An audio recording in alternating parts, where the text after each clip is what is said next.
जो बोले सो निहाल। सत श्री अकाल।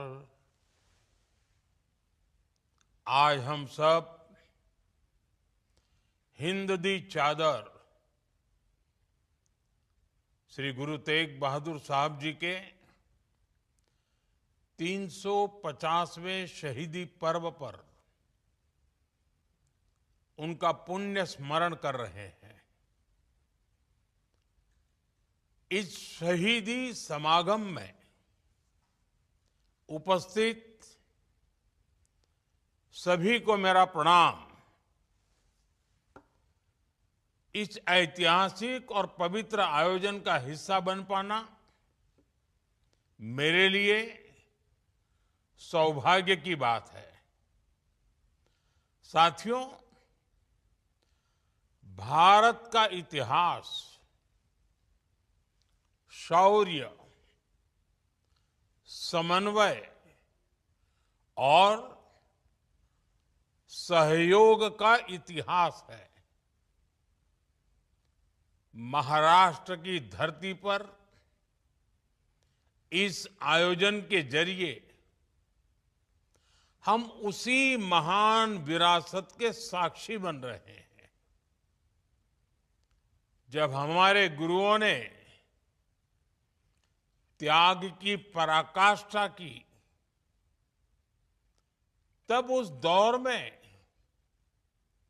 हमारी सामाजिक एकता की बहुत बड़ी भूमिका थी।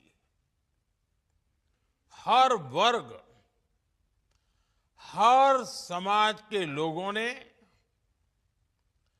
हमारे गुरुओं से प्रेरणा प्राप्त की।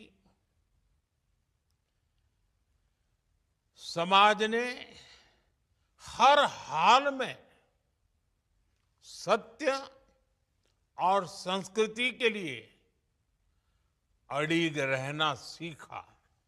सामाजिक एकता का वो महायज्ञ, उसमें श्री गुरु गोविंद सिंह जी की गुरु नानक नाम लेवा संगत जैसे अनुष्ठानों की बहुत बड़ी भूमिका थी।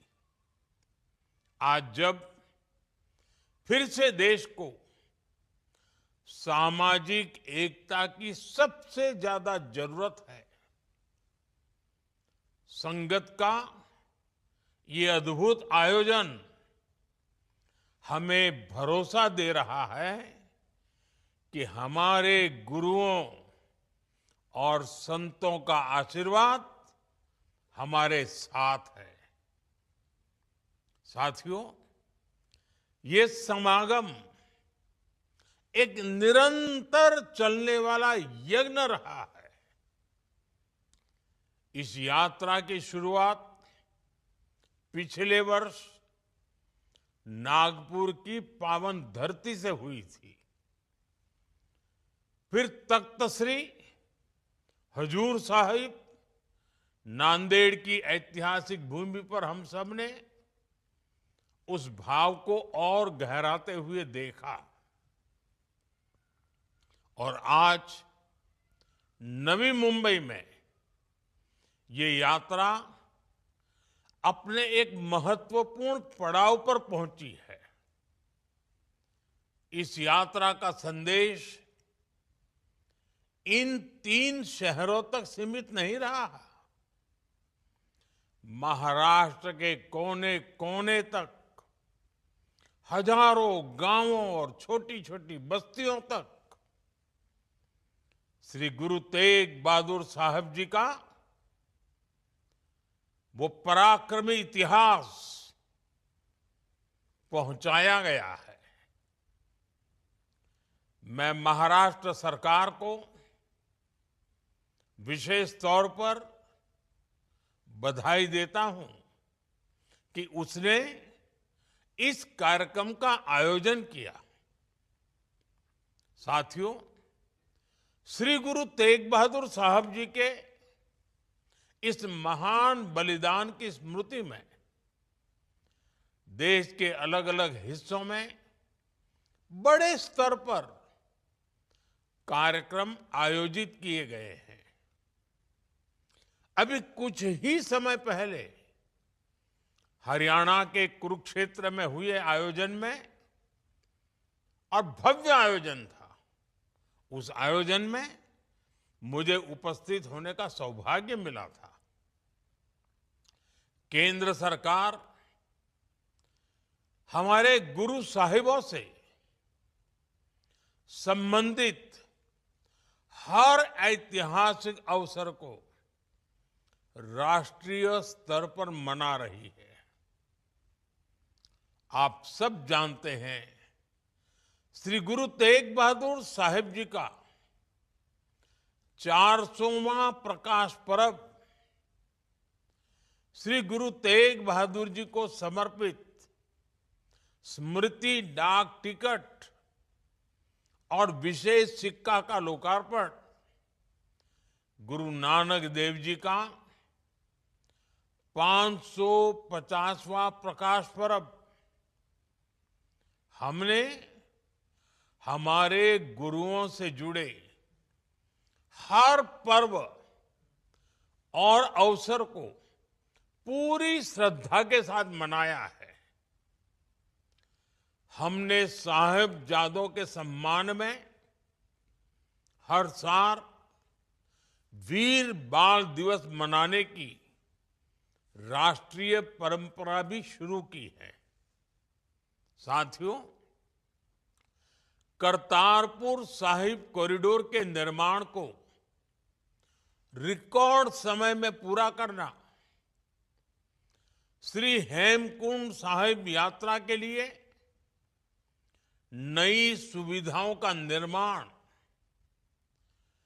सिख संगठनों और गुरुद्वारों से जुड़ी कई संस्थाओं को एफसीआरए में राहत, सिख इतिहास को पाठ्यक्रम और सांस्कृतिक विमर्श में स्थान देना, ऐसे कितने ही काम जिनका इंतजार हमारे सिख भाई बहनों को दशकों से था, उन्हें पूरा करने का सौभाग्य हमें मिला है।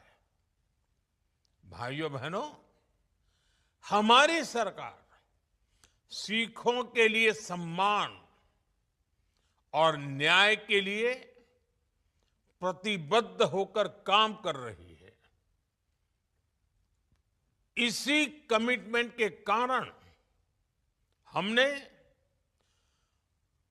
1984 दंगों की जांच के लिए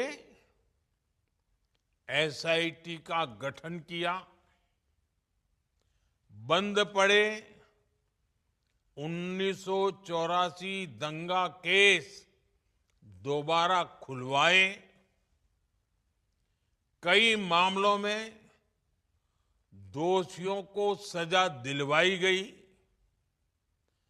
1984 पीड़ित परिवारों के लिए अतिरिक्त मुआवजा घोषित किया गया,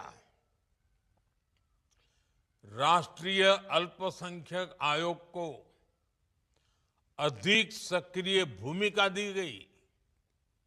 इसी तरह जब अफगानिस्तान में सिख भाइयों की सुरक्षा और गुरु ग्रंथ साहिब के सम्मान का सवाल आया, हमारी सरकार ने मिशन मोड में काम किया। हम गुरु ग्रंथ साहिब के स्वरूपों को सुरक्षित, सम्मानपूर्वक वापस लेकर आए। हमने अफगान सिखों और हिंदुओं को नागरिकता देने का रास्ता साफ किया। हमने सीएए के माध्यम से उत्पीड़ित सिख शरणार्थियों को राहत दी। जम्मू कश्मीर के सिख परिवारों के लिए पुनर्वास पैकेज भी लागू किए गए। इसी तरह ओसीआई और वीजा नियमों को आसान बनाया गया। ब्लैक लिस्ट किए गए हजारों सिखों के नाम ब्लैक लिस्ट से हटाए गए। प्रवासी सिखों के भारत आने जाने की प्रक्रिया बहुत सरल की गई। साथियों, सिख समाज की आस्था का सम्मान, उनकी प्रगति के नए अवसरों का निर्माण, हम इसे अपनी जिम्मेदारी भी मानते हैं और इस सेवा को अपना सौभाग्य भी समझते हैं। साथियों, साहस और सत्य के साथ खड़े होने का भाव आज भी उतना ही प्रासंगिक है जितना श्री गुरु तेग बहादुर साहब जी के समय में था। जब नई पीढ़ी इन मूल्यों से जुड़ती है तो परंपरा स्मृति नहीं रहती, वो भविष्य का मार्ग बन जाती है। यही इस समागम का उद्देश्य है। हम इतिहास को केवल याद न करें, बल्कि उसे जीवन के आचरण में उतारें। इसी भावना के साथ मैं एक बार फिर इस पावन समागम से जुड़े सभी आयोजकों और संगत को आदरपूर्वक प्रणाम करता हूं। इस ऐतिहासिक प्रयास के लिए आप सभी का हृदय से आभार व्यक्त करता हूं। वाहेगुरु जी का खालसा, वाहेगुरु जी की फतेह।